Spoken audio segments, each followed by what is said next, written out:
You tweeted about immaculate disinflation, a Yeah. wonderful term, big fan of that, which is where we won't see a dramatic increase in the unemployment, but we will see disinflation. Is that long-term, your projection? Well, there's two questions. One is whether it's possible. And so far, the data keep on saying that it is. Again, we've had a notable reduction in inflation without any rise in unemployment. The other is whether they can pull it off.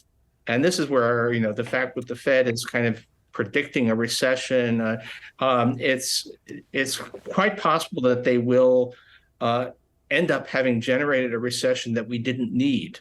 So, inflation's coming down. We haven't had a rise in unemployment, but the Fed is projecting unemployment of like 4.6% by the end of the year. They seem to be forecasting that. And then the question is, well, is that, why are we doing this? Which I think is what Austin Goolsbee is in effect saying. Paul, do you think it is time for the Fed to back off, that the Fed should pause at this point? I think so. I think it's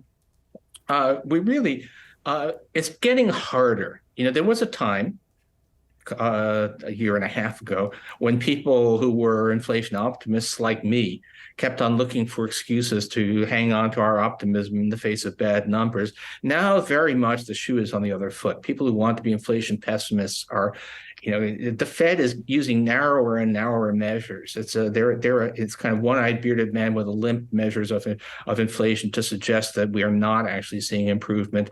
But most measures do say that things are better. And I think we'll get a little more data later this month, employment cost index. But I think right now the Fed should say, are we sure that we haven't already won this war?